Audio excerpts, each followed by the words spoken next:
Hello Global Family! Maraming pong salamat for tuning in sa aming YouTube channel. I believe na ang YouTube channel na ito ay nagsisibing malaking pagpapala po sa inyong buhay as we continue to share the Word of God sa bawat isa sa atin. Right now, we are going to witness a message which I believe is going to transform your life. Naniniwala po kasi ako na ang salita ng Panginoon is not just informational but transformational. So fasten your seatbelt. Ihanda nyo na po ang inyong mga sarili. Kung kayo po ay may mga notebook, may mga ballpen dyan, i-ready nyo na rin po because I believe that this word is going to change your perspective and the way you see the Lord. So right now, we are going to watch this message and I hope that God is going to bless you.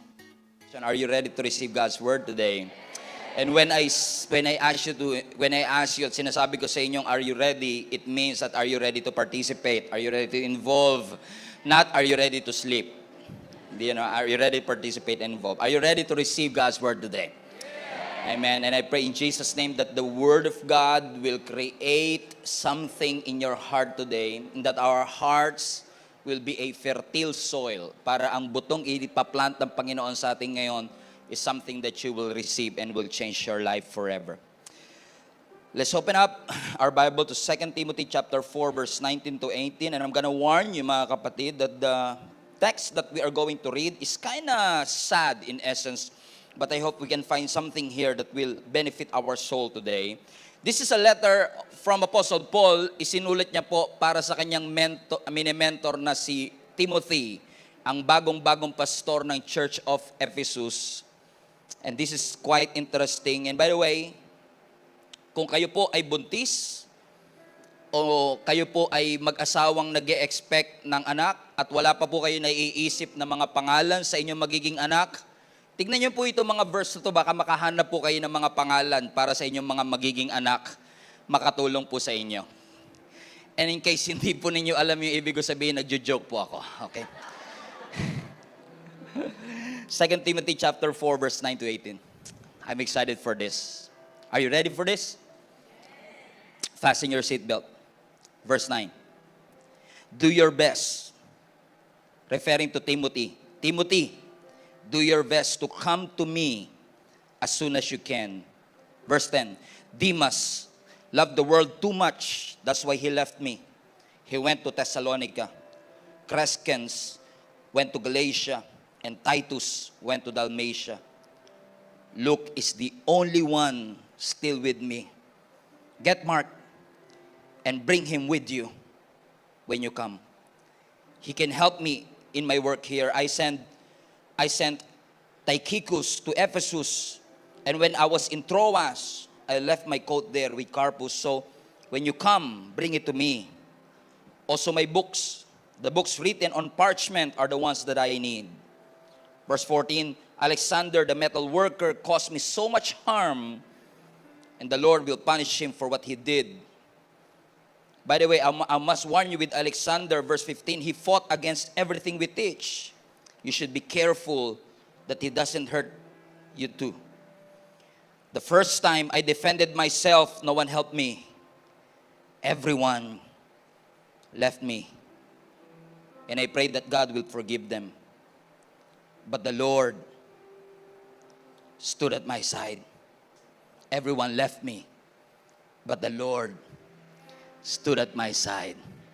Iniwan ako ng lahat, but the Lord stood at my side, gave me strength, so that through me the message might be fully proclaimed, and all the Gentiles might hear it, and I was delivered from the lion's mouth. Beautiful.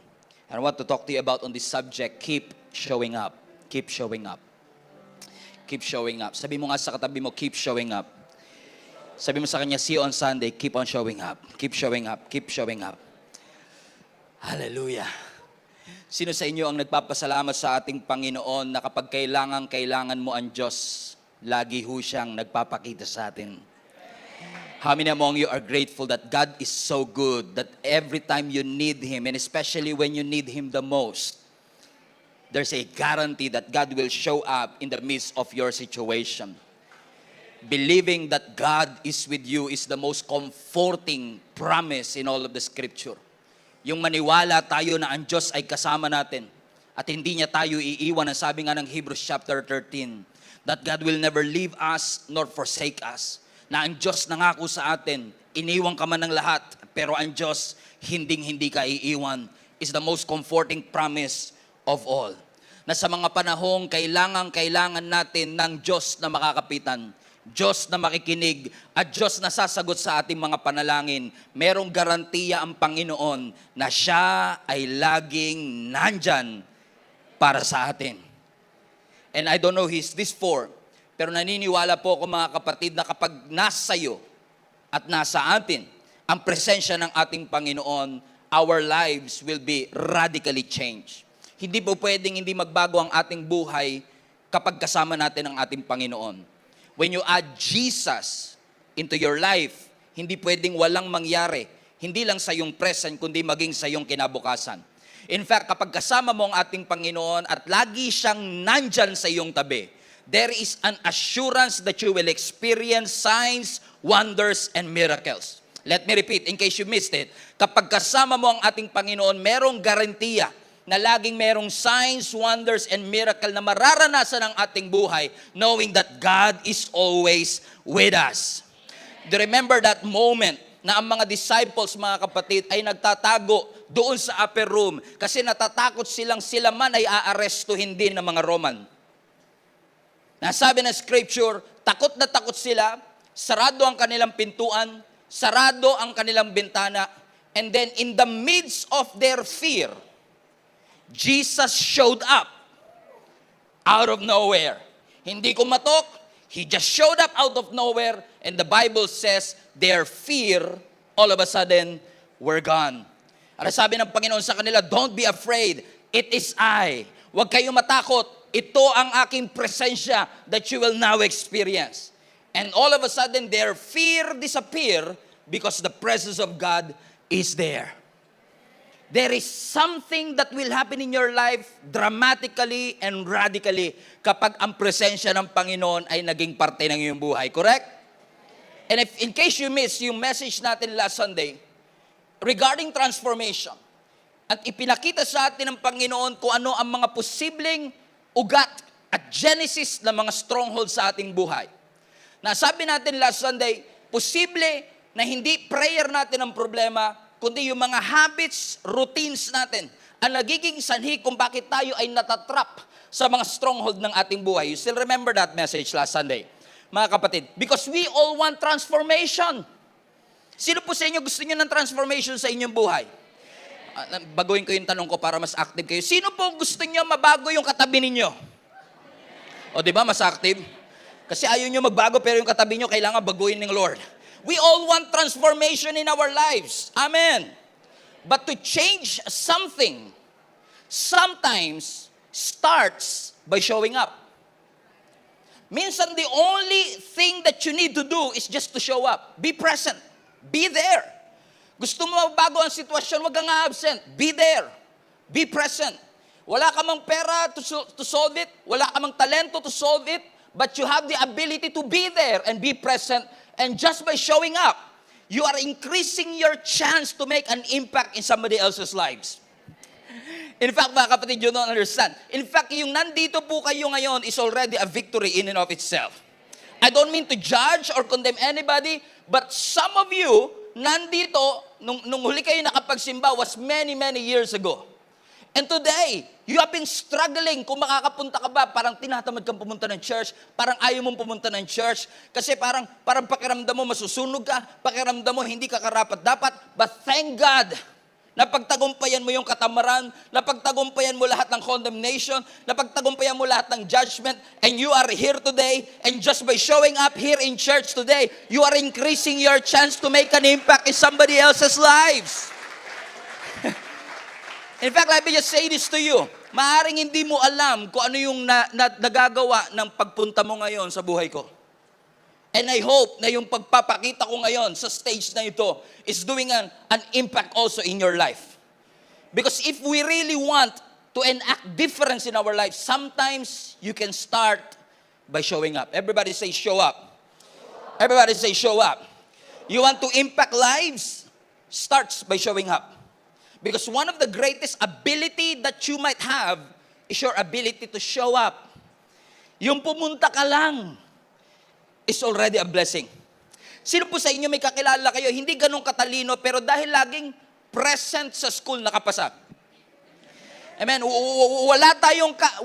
Lagi tayong bagsak sa midterm, lagi tayong bagsak sa finals, but because you showed up every single day, you made it through.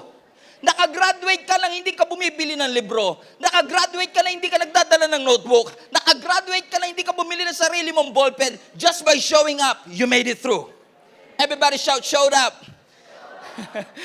May kilala kayong gano'n? Parang natatawa kayo, parang katabi nyo yun Sabi mo sa katabi mo, parang ikaw topic. Amen? Yung hindi ganun katalino, pero nag-show up. Naalala ko, may kaklase ako sa college, never kong nakita na nagdala ng libro. Alam mo kung saan nagtatrabaho ngayon? Sa Google. I cannot even believe it. Kasi IT-related yung course namin. I can't even believe it. Sabi ko, ikaw talaga! Of all people, yung tingin ko walang kainti-interest. Pero alam nyo, kahit wala siya laging dalang libro, lagi siyang pumapasok. At dahil lagi siyang pumapasok, I still remember one of my classmates in college also, taga Santa Rosa, Laguna, pumapasok siya sa Polytechnic University of the Philippines, sa school namin, every single Sunday, every single day, siya pa ang pinakamaaga lagi. May mga classmate ako, nagbo-boarding house lang sa PUP, doon lang sa Teresa. Mga taga-PUP lang yata makakaintindi nito, okay? Doon lang sa Teresa.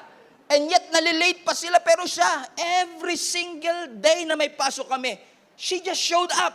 And she graduated. Just by showing up, mga kapatid, can make a lot of difference in your life. Naalala niyo yung mga Israelites, nung sila po ay binigyan ng Panginoon at tinupad ng Lord ang kanyang pangako na ibibigay sa kanila ang promised land. At yung first city na kailangan nilang i-conquer is the city of Jericho.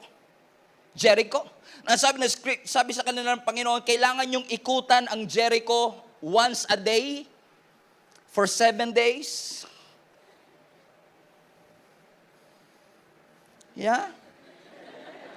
I'm just trying to know kung buhay pa ho kayo.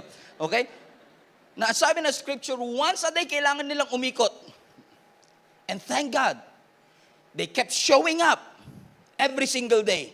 At dahil lagi silang nagpapakita, hindi sila nagsettle sa kanilang camp.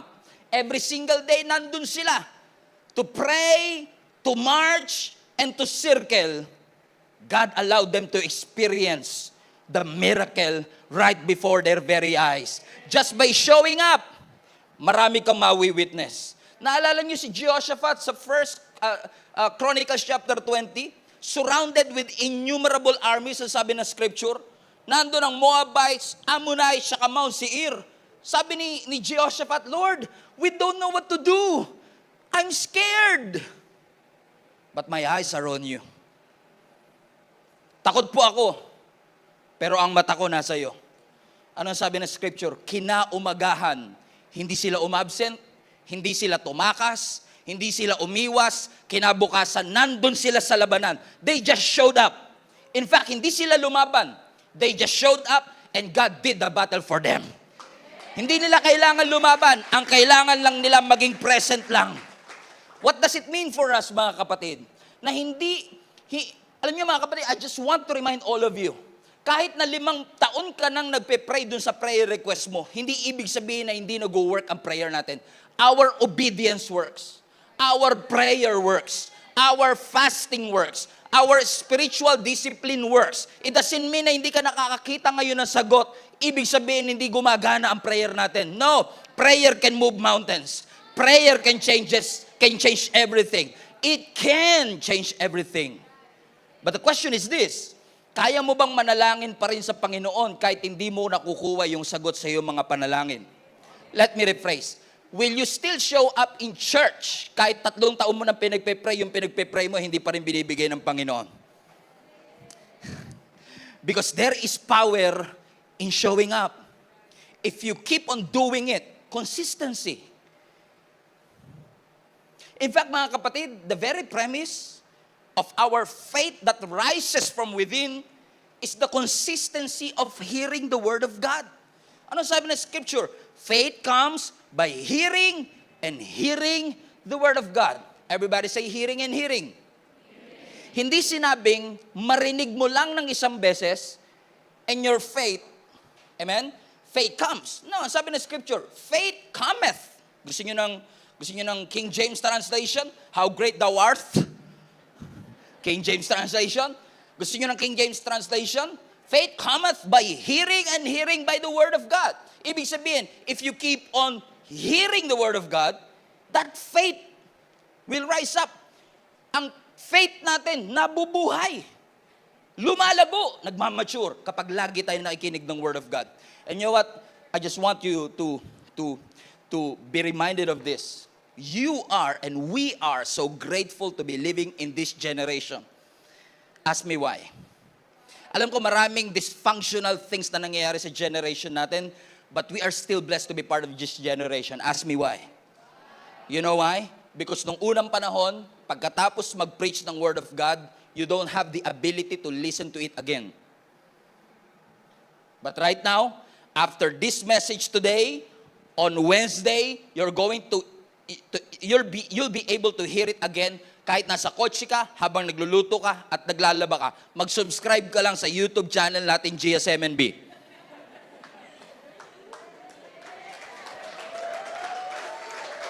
What do I mean? Narinig natin ngayon, pero how many among you, kahit narinig mo ng Sunday, kailangan mo pa rin siyang marinig uli ng Wednesday.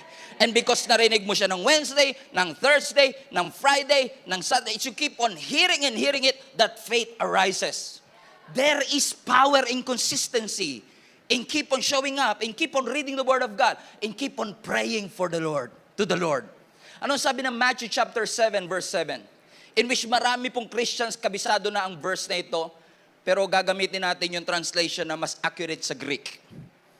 Ano sabi ng Matthew 7:7? Ask and keep on asking, and it will be given to you. Everybody say, keep on. So hindi lang sapat na humingi ka, paulit-ulit mong hingiin, and it will be given to you. Seek. Huwag mo lang hanapin, kundi paulit-ulit mong hanapin, and you will find. Knock and keep on knocking, and the door will be open to you. So I want to remind each and every one of us, sometimes the most spiritual thing that you can do is to keep on praying, to keep on showing up, to keep on attending, to keep on asking for opportunities to open.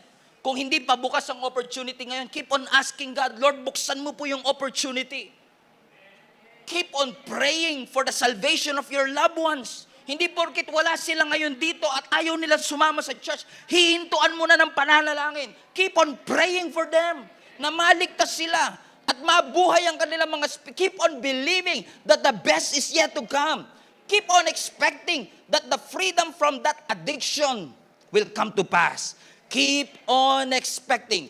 Keep on believing. Keep on reminding yourself that God will never leave you. God will never forsake you, especially when you feel alone, especially when you feel discouraged, especially when you feel betrayed. After all, ang kapangyarihan ng Panginoon hindi nalilimitahan ng gobyerno natin, ng boss natin, o ng bank account natin. Always remind yourself, God's power is not limited by the decision makers of our government. God's power is not limited by your boss, by your company, by your educational attainment. There is something in the power and the sovereignty of God na kaya niyang gawin yung imposible, that He will make a way where there seems to be no way. Come on, let's give Him some praise, church. Hallelujah. Hallelujah. Everybody say, keep on showing up. Keep on showing up. Keep on praying. Keep on seeking His will. And I've been asked many, many times. Lagi nila sinasabi, Pastor, how would I know kung ito ang kalooban ng Panginoon? How would I know if I'm walking in the purposes of God in my life? Because we all have to walk in God's purposes in our lives. We don't want to waste our time doing something that is not our purpose. How many among you minsan nagtatanong kayo kay Lord, Lord, ano ba ang tamang desisyon? Alin ba dito sa dalawang course na ito Alin ba sa dalawang offer ng kumpanyang ito? Alin ba sa dalawang bansang ito? Lord, parehong maganda ang offer. Which one is the path that I should take? It's a struggle that many of us are going through, correct? Kaya nga sabi ng Proverbs chapter 3 verse 6, everybody? Proverbs 3:6. Nakatingin na kayo sa screen, alam niyo na kagad eh. Proverbs 3:6, ibang version, yung mas familiar. In all your ways, acknowledge Him, and He shall direct your path. Let me give you the common English translation. In all your decision making, acknowledge Him, and He shall direct your path. You know what? Actually, in the Hebrew, when you say, in all your ways, acknowledge, everybody say acknowledge. You know what that means? When you say, in all your ways, acknowledge Him, seek for authorization. In all your ways, seek for God's authorization. Lord, is this the right thing to do? And He shall direct your path. How many among you wants that last part, He will direct your path to happen in your life? We all want to. Ako din eh. Taas kamay lahat ng gusto.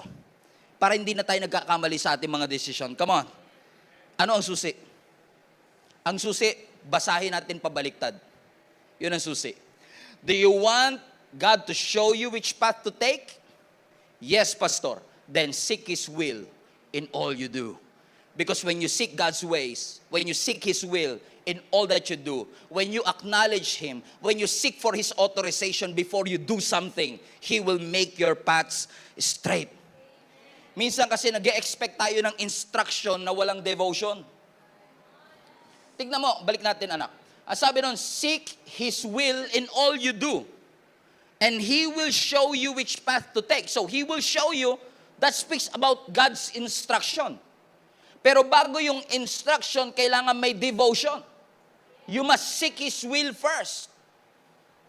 And then, when you seek His will, when you seek His ways, when you ask for authorization to Him, He will make your path straight.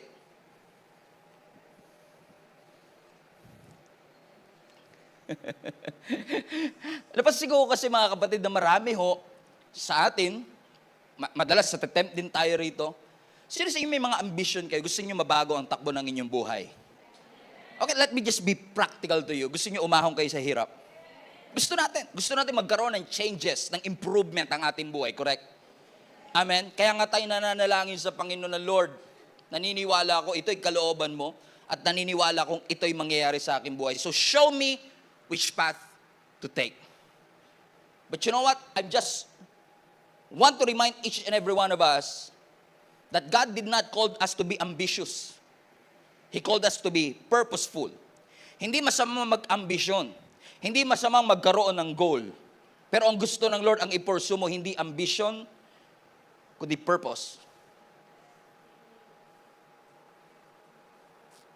Kasi kapag puro ambition, you will experience success but you don't feel successful. You will be full but not fulfilled. Kasi may makilala ho ba kayo, maraming plano pero walang purpose. So it's not wrong to plan, but make sure that your plan is always under the purposes of God in your life. So hindi masama magplano, pero make sure na yung plano natin ay lagi nakapailalim sa purpose ng ating Panginoon. So ang tanong ko sa bawat isa sa atin, mas mahal ba talaga natin ang Panginoon kaysa sa ating ambisyon? O mas mahal natin ang ating ambisyon kaysa sa ating Panginoon? There is a big difference. Tahimik na. Because when you place your faith in Jesus Christ, I just want you to be reminded, kapag tinanggap mo ang ating Panginoong Yesus bilang iyong Panginoon at tagapagligtas, para kang pumapasok sa isang commitment na panghabang buhay. Kami ni Jenny, we just celebrated our 11th anniversary last Wednesday. Amen? 11 years na po kami. 11 years niya na po akong pinagtiyagaan. 11 years po niya akong tiniis. Pero wala po siyang magagawa. Kasi nung nagsabi po siyang, I do sa akin, lifetime subscription to. Hindi siya pwedeng mag-cancel anytime. Hallelujah. Sabi mo sa asawa mo, narinig mo yon? Amen? Lifetime subscription. Alam niyo, sa Panginoon, ganun din. The moment that you accept Jesus Christ as your Lord and your Savior, you are not just accepting Him as your Savior. Tinatanggap mo siya bilang iyong Panginoon. At kapag siya ang iyong Panginoon, hindi lang Panginoon, kundi Panginoon, siya ay ginagawa mong presidente ng iyong buhay. You seek for His authorization. You seek for His will before you do something. Katulad namin ni Jenny, because I entered into a commitment with her, hindi ako pwedeng basta umalis na hindi nagpapaalam sa kanya na nagagawa ko before. Dahil meron kaming lifetime commitment kay Lord at sa isa't isa. Ganon din tayo sa ating Panginoon. Meron tayong lifetime commitment sa ating Panginoon. At dahil ikaw ay may commitment sa Panginoon at ang Diyos ay may pangako sa iyo, binigo ba tayo ng Diyos? No. Sa mga panahong kailangan mo siya, lagi siyang nandyan. Ang tanong, ba't wala ka pag kailangan ka ni Lord? Will you keep on showing up for Him? Because He is always keeping His promises and His covenant with us. Lagi niyang ginagawa at tinutupad ang kanyang mga pangako sa atin. And let me just say this to you. Kapag lagi nating pinurso lang yung gusto natin, yung ambition natin, yung gusto, by the way, hindi porket gusto natin kalooban ng Lord. That's why, let us make this huge desire in our hearts. Lord, saan man ako pumunta? Ano man ang aking maging desisyon? Gusto ko, Lord. Gusto ng puso ko. Kasama lagi kita. Amen? At kapag hindi mo nakasama ang ating Panginoon, when the presence of God is not with you anymore, that is an obvious sign that you are in a dangerous path. Let me rephrase. God, when is not with you, is an obvious sign that you are not in the right path. Ang isa sa pinaka-obvious na senyales na nasa maling daan ka, pag hindi mo kasama ang ating Panginoon. After all, we made a commitment. He did make a commitment to be with us. Nangako siya, hindi kita iiwan. Nangako ka din, hindi mo siya iiwan. Pero ang problema minsan, tinupad ng Lord ang kanyang pangako, tayo hindi natin tinupad. Huwag kayong mag-alala, hindi kayo yung pinag-uusapan natin. Perfect ho kayo eh. Hindi kayo nagkakamali. Hindi kayo nangiiwan kay Lord. Lagi kayong nandyan lagi. Yung paggising nyo pa lang sa umaga, wala mo ng cellphone yan, prayer muna. Okay ito eh. Mga taga-Gia Kamanaba, ganito yan eh. Paggising pa lang, Lord, thank you. Quiet time muna. Quiet time. 4 hours. Bago breakfast, prayer muna. Ganyan. Wala mo, hindi. Yung iba kasi picture muna bago prayer. Pero tayo hindi, prayer muna. Ganun tayo katindi. Amen. Hindi kayo yung pinag-uusapan natin. Taga-ibang church to. Masarap kasi pag-usapan yung hindi natin kasama ngayon eh. Amen. We have this commitment to the Lord. We have this subscription sa ating Panginoon. Naalala ko 3 weeks ago, nung galing kami ng Canada for almost 2 months, ano? And usually nakasanayan namin ni Jenny, pag pumunta kami ng ibang bansa, bumibili talaga ako ng SIM card lagi. Nagpa-purchase ako ng SIM card para kahit saan akong nandun, may data kami. Kasi nowadays, kahit wala kang pantawag at pantext, basta may internet ka, you're okay. May navigation ka, may calls ka, and ayaw kong nawawala si Jenny sa paningin ko. So pag nawawala siya, nat-chat ko ka siya kagad. Ganun kasi kami ka-intimate sa Lord, sa sarili namin. So, so bumibili kami, and nung nando kami sa Canada, pagdating pa lang namin sa airport ng Vancouver, kumuha kagad kami ng SIM card. At sabi sa akin nung agent is, itong SIM card na ito is valid for 1 month. So ibig sabihin, you have a subscription for 1 month for this specific data. Since we are staying for almost 2 months, sabi ko sa kanya, sige, we'll see first kung okay siya, and then after a month, magre-renew ako ng subscription. So to cut the long story short, after 1 month, hindi ko nagustuhan yung service kasi may mga ibang parts ng Canada na wala akong signal. So I tried to cut off, hindi ko na ginamit yung SIM card, and I used this new technology they called electronic SIM card.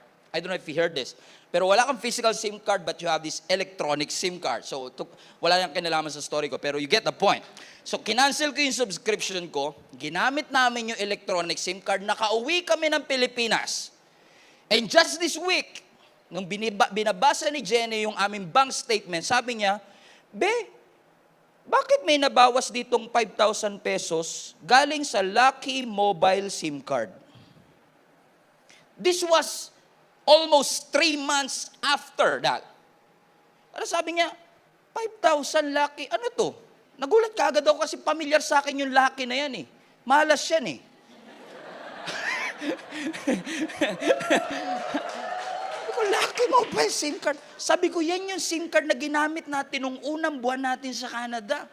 Ang tagal na natin siyang hindi ginagamit. Pero sabi niya, nabawasan yung ATM natin ng almost 5,000 pesos. Sabi ko, naka-unsubscribe na tayo dyan. It turns out, nabawasan yung laman ng ATM namin dun sa services na hindi naman namin nagamit. Dahil meron na akong ibang subscription sa iba, ipinagkatiwala ko na yung ibang services na kailangan ko sa ibang SIM card, nakalimutan ko na nakasubscribe pa pala kami doon. And because I forgot that I still subscribe to that, ginamit ko siya for a while, pero dahil meron pala siyang tinatawag na automatic renewal, hindi nakalimutan ko mag-unsubscribe. So kinuwanan pa rin niya yung bangko namin ng 5,000 kahit hindi ko na siya ginagamit. Ang tanong ko lang sa inyo, nakasubscribe pa rin ho ba kayo sa mga bagay na wala nang pakinabang sa inyo?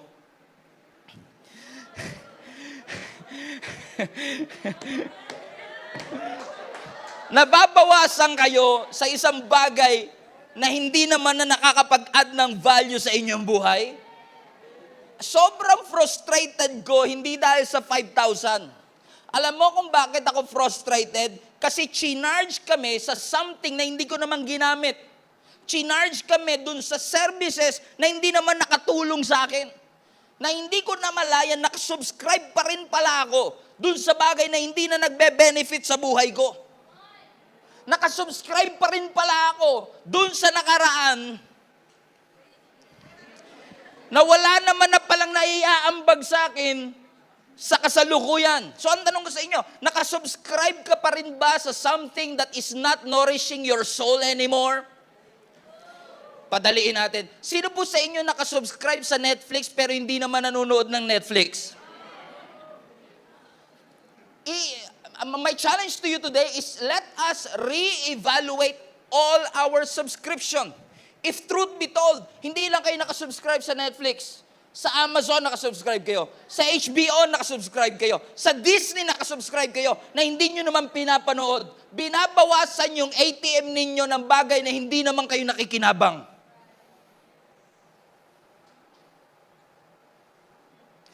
Ang nakakalungkot dito mga kapatid, we're supposed to be subscribed kay Lord. Nakalimutan na natin yung subscription natin sa Kanya kasi nag-subscribe na tayo sa fear, nag-subscribe na tayo sa negative emotion, nag-subscribe na tayo sa anxiety. Kaya every time fear comes, nakafocus ka sa fear. Ang sabi ng Lord, nakalimutan mo, meron kang subscription, lifetime subscription sa akin.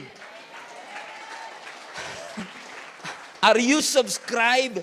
Some of us are still subscribed to fear, pero naka-unsubscribe tayo sa faith. You must cancel that subscription because seasons expire.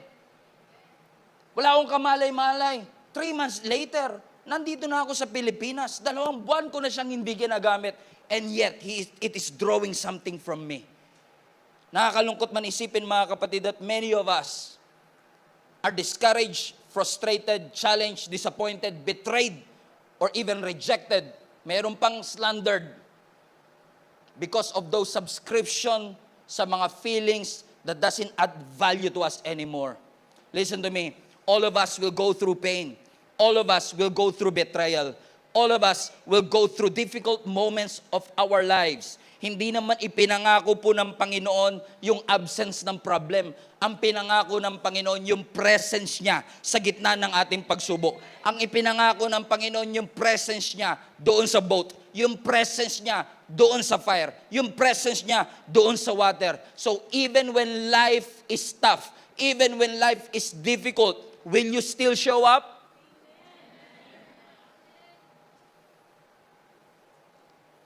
Magpapakita ka pa rin ba? Magsushow up ka pa rin ba? Kahit na parang hirap-hirap na sitwasyon, He showed up for us. But will you show up? Will you show up for God even when life is difficult? I want to challenge our entire global family right now. Be present. Show up even when progress is not obvious. Hindi porket hindi mo nakikita yung sagot ngayon sa iyong panalangin at hindi halata ang progress ng iyong mga prayer requests. I want you to be challenged today to keep on showing up, to keep on praying to the Lord. Gusto niyo po bang bumagsak ang mga Jericho walls sa inyong buhay? Come on, gusto niyo po bang bumagsak ang mga Jericho walls sa inyong buhay? Then keep showing up. Huwag mong takasan. Magpakita ka. Buti na lang, yung mga Israelites sa loob ng 7 araw, walang nirecord sa scripture na nag-quit. In fact, pag binasa po ninyo ang Ecclesiastes chapter 3, you know that, di ba? In everything, there is a season. A time for everything on earth. A season to cry, a season to laugh, a season to death, a season to life. 28 seasons sa Ecclesiastes chapter 3. Pero wala ni isang season of giving up. Walang season to quit. Walang season to give up your faith. Should I say, may season to quit, pero quit on legitimate things. Sabi na Ecclesiastes 3, pero not a season of giving up your faith to the Lord. Ang tanong ko sa inyo mga kapatid, will you still show up katulad ni Jehoshaphat? Even though you're scared, you will still show up? Kahit may doubt sa puso mo, you will still show up? Yung iba sa inyo kanina, parang ayaw nyo pumunta sa church, but you showed up anyway. And thank God you showed up. And you're grateful that you are here today, na hindi mo pinagsisisihan na ikaw ay lumapit sa Panginoon, na hindi mo pinagsisihan na sa gitna ng problema, nagpuri ka imbis na nagreklamo, hindi mo pinagsisihan na nakinig ka ng Word of God kaysa nakinig ng chismis, hindi mo pinagsisihan na nagpakita ka ng pananampalataya sa ating Panginoon, sinabi mo sa Kanya, Lord, mahirap ang sitwasyon, mahirap ang buhay, pero mabuti ang Diyos. Never natin pagsisisihan ang paggawa natin ng bagay na patungkol sa ating Panginoon. Kaya mo bang mag-show up kahit na pagkatapos ng prayer mo, walang nagbago? Kaya ba nating maging present pa rin kahit pagkatapos ng pag-worship natin, walang nangyari sa ating sitwasyon? Can you still be present when nothing is changing? Can you still be present when things are not going your way? Mananalangin pa rin ba tayo? Mananampalataya pa rin po ba tayo? Magbabasa pa rin po ba tayo ng Bible? Aatin pa rin po ba tayo ng church? Maniniwala pa rin po ba tayo sa ating Panginoon? Because let me just tell you this, kapag ginawa mo ang mga bagay na ito, you are not wasting your time. You are bringing the walls down. When you keep on doing what you ought to do, you're not wasting your time. You are bringing the walls down. You may not see the evidence yet, but you are investing something for you to see the breakthrough that God has for you. Whew, hallelujah. Palakpakan natin ating Panginoon.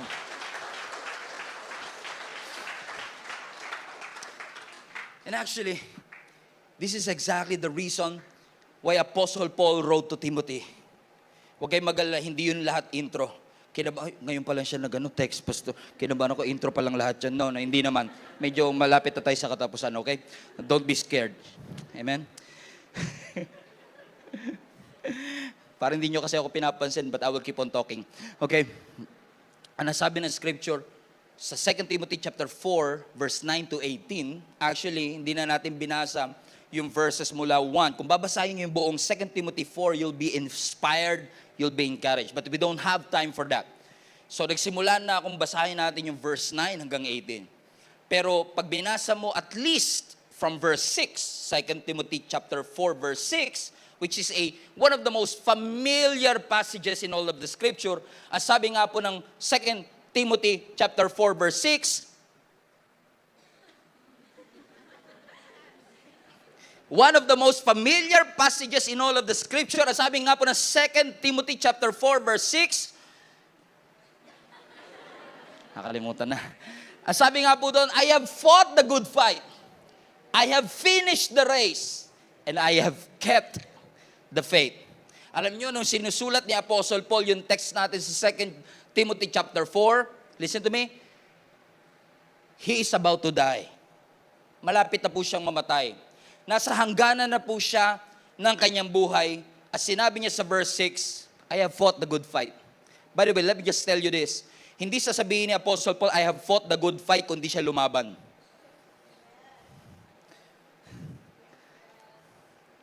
Alam mo, ang pagiging Kristiyano, hindi lang paupo-upo, pa-cute-cute tayo, anak ako ni Lord. Yes, anak ka ni Lord, pero sundalo ka rin ni Lord. Kailangan mo lumaban, okay? I have fought the good fight, and I have finished the race. At ang na binabasa ko to many years ago, especially nung youth pastor pa ako, nung sinabi ni Apostle Paul, I have kept the faith, ramdam na ramdam ko yung salitang, yung sinabi niyang, I have kept the faith, ramdam ko lahat ng hirap na kanyang pinagdaanan to keep that faith alive.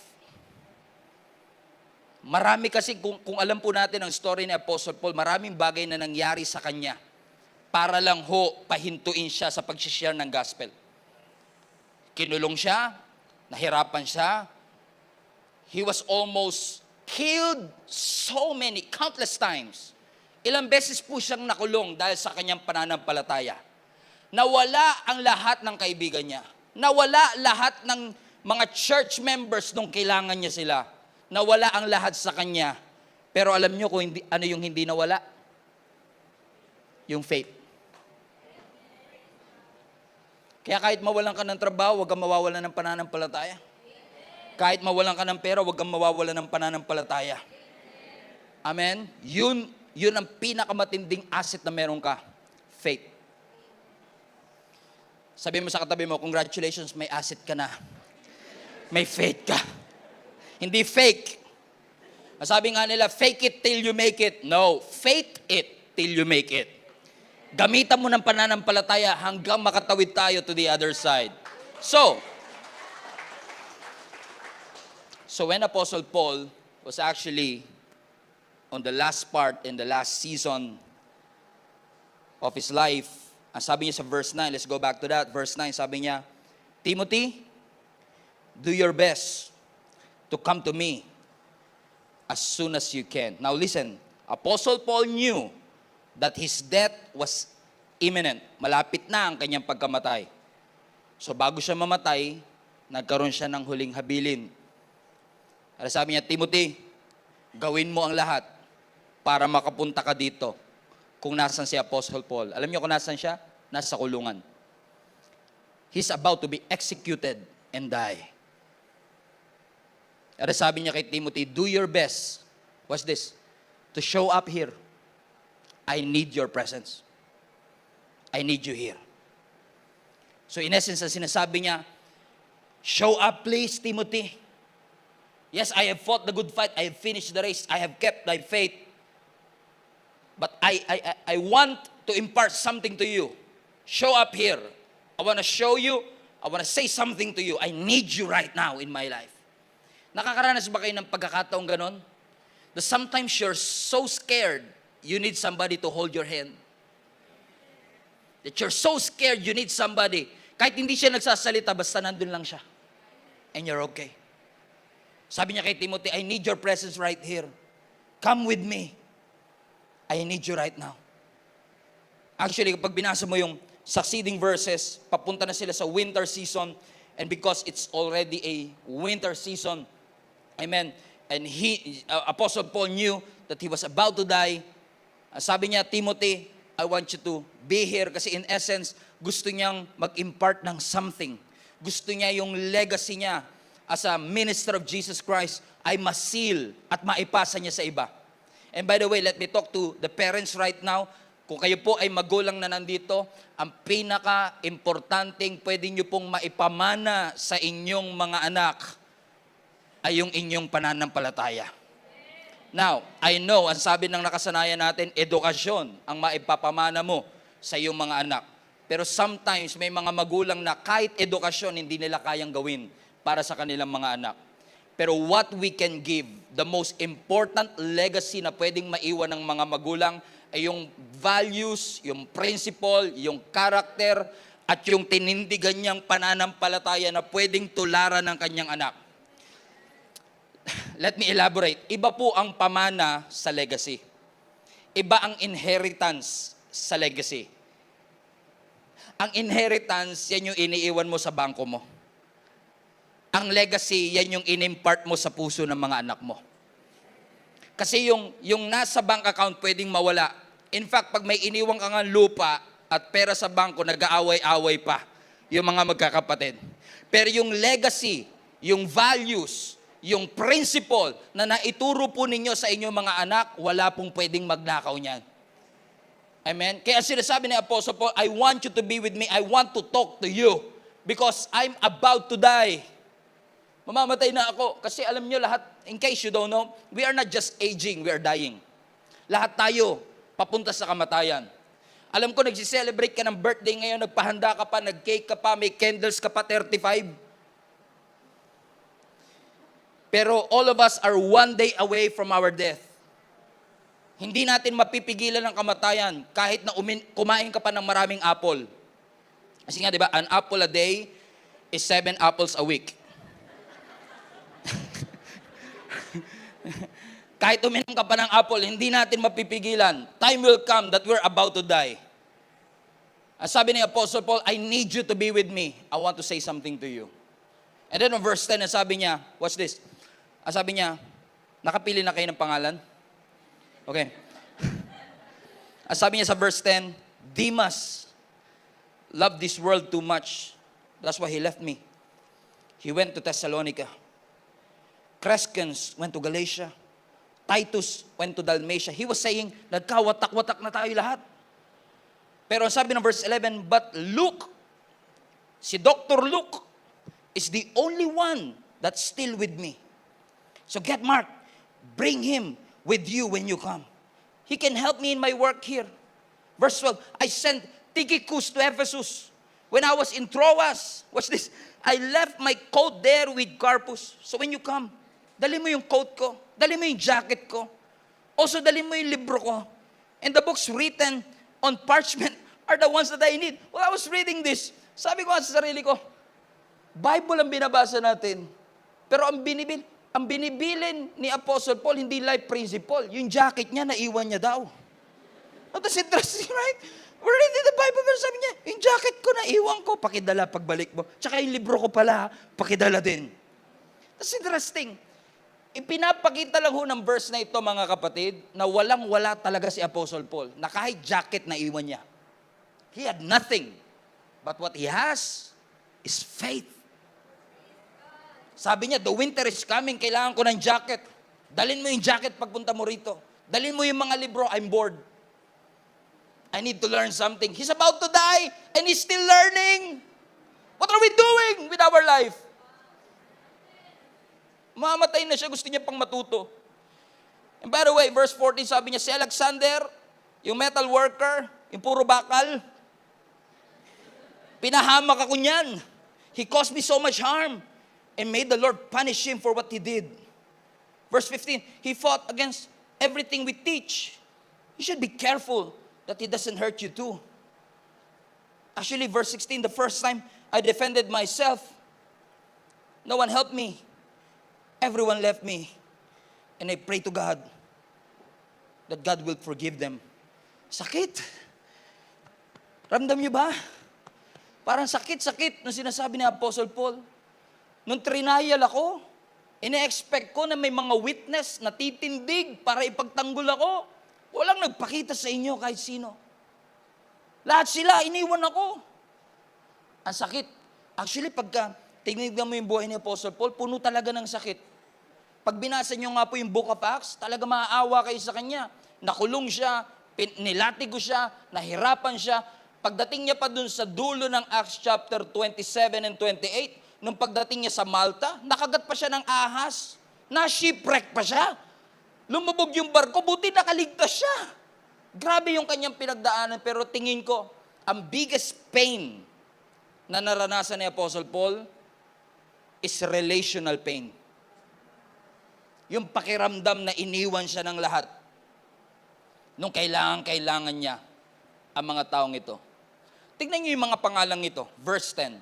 Si Crescens, ang sabi niya sa verse 10, si Crescens, he went to Galatia. Si Titus, he went to Dalmatia. Verse 12. Si Tychicus, I sent to Ephesus. So kung titignan niyo yung tatlong ito, everybody say Crescens, Titus, Titus, Tychicus. Ang gaganda mga pangalan nito. Gusto niyo ba ilagay ito sa birth certificate? Certificate. Okay. Si Crescens, si Titus, tignan niyo to. Si Crescens pumunta sa ganito. Si Titus pumunta sa ganito. Si Tychicus, tignan niyo, I sent Tychicus to Ephesus. So, iniwan siya ni Tychicus, hindi dahil gusto ni Tychicus na umalis.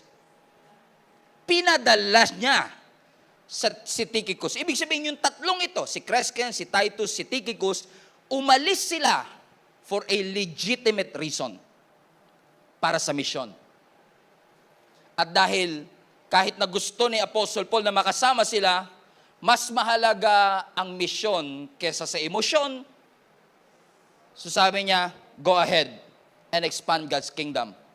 So kung may mga umaalis sa buhay mo for legitimate reason, huwag mong pigilan. In fact, give your blessing to them. When people wants to leave this church and they want to pursue God's purposes in their lives, I always give my blessing. Hindi ko sila hinahadlangan. If that is exactly what God wants you to do, go ahead, I will give your blessing. Because legitimate reason yan. Pero may mga umaalis sa buhay natin na illegitimate ang reason. For example, si Demas. Verse 10. Ang sabi ng scripture, verse 10, si Demas, he loved the world too much, that's why he left me. So sabi ng scripture, si Demas, mas mahal niya yung mundo kesa sa misyon, kaya umalis siya. May mga tao kasi mga kapatid that will leave you for legitimate reason. Pero katulad ni Demas, umalis siya dahil mas mahalaga sa kanya yung mundo kesa sa kanyang pagtawag. Mas mahalaga ang mundo kesa sa misyon na pinapagawa ng ating Panginoon. Sa verse 14, si Alexander, yung mambabakal, yung metal worker, it caused so much harm on our lives. Mag-ingat ka sa kanya. Umalis din yan for all the illegitimate reason. What is this text saying to us? Makinig kayo mga kapatid. Ang tinuturo ng Lord sa atin, hindi porket naglilingkod ka ngayon passionately, ay maglilingkod ka pa rin passionately hanggang dulo. There is no guarantee. Kahit gaano ka committed, kahit gaano tayo ka-passionate, that we will keep on doing this until the end. Pero ang sabi ng scripture sa Matthew 24, sa gitna ng lahat ng mga pagdadaanan natin mga Kristiyano, ang magtatapat hanggang wakas, siya ang maliligtas. Alam nyo, every single Sunday before kayo pumasok dito sa church na ito, meron kami tinatawag na volunteers huddle. And every single service and every single Sunday, I allowed them to be reminded. Lagi kami may tinatawag na palad sa palad where every one of us will shout, maglilingkod hanggang wakas. Alam niyo kung bakit? Ito yung sinasabi ni Apostle Paul kay Timothy. Ang sinasabi ni Apostle Paul kay Timothy, you will go through pain. May mga taong iiwan ka, pero maglingkod ka at mag-focus ka hanggang sa dulo. Huwag kang bibitaw. Keep on showing up. Just because you are passionate right now, there is a guarantee that you will be passionate 3 years later. You need to persevere. You need to press on. Kung ang view mo ng Christianity is trouble-free, you're wrong. Kung ang view mo ng Christianity ay pressure-free, you're wrong. It's possible to start well with a purpose for a season but not finishing well. Pwedeng nagsisimula tayong okay, pero walang guarantee na magtatapos tayong okay. Because Satan will always attack your belief, your faith. He will attack your testimony. He will provoke your faith. And don't be surprised kapag inaatake ka ng kaaway. Because 1 minute you're doing good, and another minute, he will catch you by surprise. He will put some pressures on your life. Hindi mo mapipigilan ng pressure, pero you don't have to be crushed by it. Pigain ka man, huwag kang magpapadurog. Bumagsak ka man, huwag kang magpapawasak. At sabi rin po mismo ng same Apostle Paul sa 2 Corinthians chapter 4 verse 8, we are experiencing trouble. Everybody say trouble. Hallelujah. Fasten your seatbelt. We are experiencing trouble on every side, but we are not crushed. Piniga, pero hindi nadurog. We are perplexed, but we are not driven to despair. We are persecuted, but we are not abandoned. Hindi tayo iniwan ng Panginoon. We are knocked down, but we are not destroyed. Look at this. Si Apostle Paul, na articulate, intelligent, eloquent, respected for his intellectual depth and capacity. Kahit si Apostle Paul na to, nakaranas po siya ng pressure. In fact, pag binasa niyo po yung story ni Apostle Paul, may mga tao pang nag-commit na hindi kakain at hindi iinom hanggat hindi napapatay si Apostle Paul. Whoa! Just talk about pressure. This is not a pressure na pinipressure ako sa deadline ng boss ko. No, this is a life and death situation. And I'm in no way discrediting all the things that the pressures that we are going through. But the point that I'm trying to make, mga kapatid, kung i-devote mo ang sarili mo sa ating Panginoon, mag-expect ka ng resistance and pressure. People will start to attack you. People will malign you. People will hate you, and haters gonna hate anyway, but there is a special favor sa mga anak ng Diyos. And I pray, in Jesus' name, na katulad ni Apostle Paul, masabi rin natin yung kanyang sinabi. We're experiencing trouble and pressure on every side. We are pressed, but we are not crushed. We are persecuted, but we're not abandoned. We're knocked down, but we're not destroyed. Hindi kasi natin may iwasan yung feeling of pressure, challenge, or difficulty. Almost every Sunday, binabanggit ko yung statement na yan. Hindi tayo exempted sa mga pressure. Gusto nyo mag-grow? You need to go through the pressure. Gusto nyo mag-flourish? Gusto nyo maging diamond? Ang diamond dumadaan sa matinding pressure. Even Jesus on the night in which he was betrayed, he sweat like blood because of the extreme pressure, mental pressure that he went through. But sometimes pressures are necessary in order for you to bloom and mature. Minsan bago mag-grow, may ipoprune, may tatanggalin. Pagkatapos ng tanggal, bunga. Pagkatapos ng pressure, ng crushing, may anointing. Sometimes, you have to be pressed to produce something out of you. To produce wisdom on you. Huwag kang masyadong maging destination-minded na nakalimutan mo ang mga tinuturo ng Panginoon sa iyo along the way sa mga pressure na yung pinagdadaanan. In fact, mga kapatid, let me just say this to you. Kung walang pressure, tulad nitong piano na ito, ang ganda ng piano na ito, mga kapatid, mahal nga ito eh. Kaya nga, ilang buwan ko rin pinagdesisyonan kung bibilin ba natin ito eh. Ang ganda ng piano na ito, pero kahit gaano kaganda tong piano na to, kahit gaano ka expensive yung piano na to, hindi tututunog kapag walang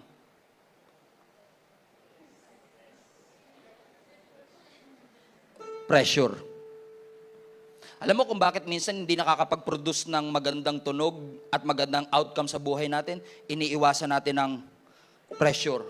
In fact, mga kapatid, kung wala man kayong keyboard sa bahay ninyo, meron kayong switch ng ilaw ninyo, na kung madilim, Kung gusto mong lumiwanag yung dilim, you have to put pressure on the switch so that it will produce a beautiful sound. It will produce a light. Katulad din itong piano na to, mga kapatid. If you want to produce a beautiful melody and music, you have to apply some. Come on, you have to apply some. So if you want to produce a melody, you have to add some.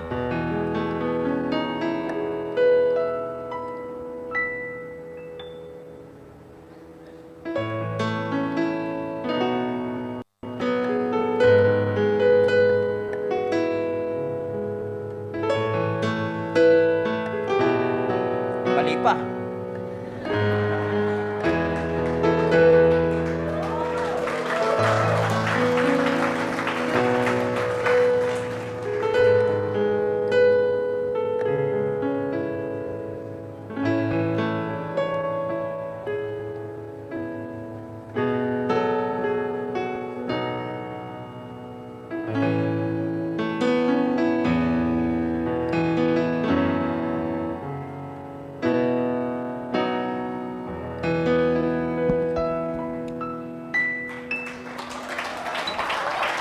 Everybody shout pressure! Sabi mo sa katabi mo, huwag mong iwasan ang pressure. Itulak mo nga yung katabi mo, put some pressure. Sabi mo sa kanya, you need this. Kailangan mo minsan ng tulak. Kailangan mo minsan ng kalabit. You will add some pressures in your life. And now, before I close this, I want to ask you these questions. What would you do if Satan and the devil will put pressure on your life? At kapag naghahanap ka ng shoulder to lean on, hands that you can hold on to, there's nobody. Sabi ni Apostle Paul, nung nandun ako sa trial, sa harap ng mga tinawag niyang lion's mouth, nobody showed up. Everyone left me. Those he looked, nagstayed. But everyone left me. This is a great reminder for each and every one of us. People will abandon you. In fact, may mga tao sa buhay mo na ibubuhos mo yung iyong buhay and they will still break your heart. The people that you least expect, the people that you think that you can count on, they will abandon you and leave you. You always showed up for them, but they will not show up for you. Sabi ni Apostle Paul, nobody stood by me. Nobody was there to show sympathy. Siguro, dahil inassume ng lahat na guilty si Apostle Paul, to associate with him is quite dangerous. Pero sabi niya, Timothy, come, be with me. I want to say something to you. And by the way, sabi niya, bring Mark. Everybody say Mark. Kilala niyo si Mark? Yung Matthew, Mark? Tahimik lang yan. Okay, si Mark. You know Mark? Actually, when you read that phrase, bring Mark with you, he's useful to the ministry. Without context, lalagpasan mo lang yung part na yun. Pero actually, when you read the study, when you study the whole life of Apostle Paul, si Mark, kasama si Barnabas, they actually had a sharp argument with Apostle Paul early in the ministry. Nagkatampuhan yan sila. Si Mark, si Barnabas at si Apostle Paul, nung nagsisimula pa lang sila sa ministry, and in fact, si Mark ang naging dahilan kung bakit nag-split si Paul and Barnabas na dati laging magkasama. Pero nung nando na sila sa dulo ng kanilang buhay, ang sabi niya, si Mark, dalin mo siya. He is useful to the ministry. Now that touched my heart. Nabagbag yung puso ko. Kasi sabi ko nga, people come and go. May mga taong aalis, may mga taong nananatili. May mga taong nandyan for a reason, for a season. and for a lifetime. Si Apostle Paul nasaktan din sa ginawa ni Mark sa kanya. Pero dahil mas loyal si Apostle Paul sa kanyang calling kaysa sa kanyang hurt, hindi niya hinayaan na i-cloud ng kanyang hurt yung mission na pinapagawa ng Panginoon sa kanya. Kaya sinet aside niya yung hurt, and I believe nakahanap ng forgiveness sa puso ni Apostle Paul. Kaya sinabi niya, I know, in essence, meron kaming naging samaan ng loob, meron kaming naging history, pero mas matimbang sa akin ang mission kaysa sa aking feeling. So bring him. Kinancel ako ng mga tao, pero hindi ko ika-cancel yung mga taong nag-cancel sa akin. Ang ika-cancel ko yung sakit na aking nararamdaman, yung takot na aking nararamdaman, yung negative thoughts na aking nararamdaman. Kahit na masakit sa akin na iniwan ako, kahit masakit sa akin na parang inabandon ako. Sabi ng verse 16, everyone left me. Nobody stood by me. But verse 17, but the Lord stood at my side. He gave me strength so that through me, through the hurts that I felt, through the experience that I have experienced, the message will be fully proclaimed, and all the Gentiles, you are the Gentiles, we are the Gentiles, might hear him, may hear it. Buti na lang, hindi nagpipigil si Apostle Paul kasi malaki ang chance ang hindi nakaabot sa atin ang gospel kung nagpatalo siya sa kanyang hurt, kung nagpatalo siya dun sa mga taong umabandona sa kanya. So I want to encourage each and every one of you, be present, show up, even when things are difficult, even when life is tough. Show up.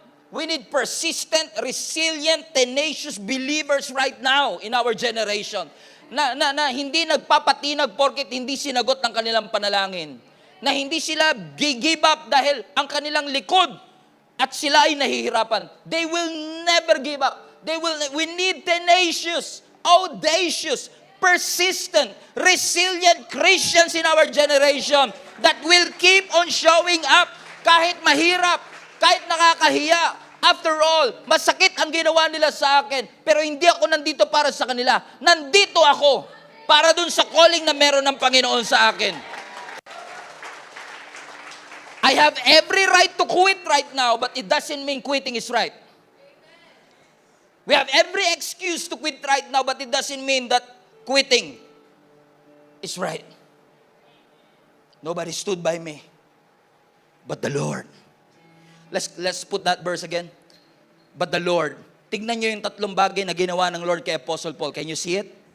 Tatlong bagay na ginawa ng Lord kay Apostle Paul. Can you see it? I see it. But the Lord, number one, stood at my side. Number two, the Lord gave me strength. Number three, the Lord delivered me from the lion's den.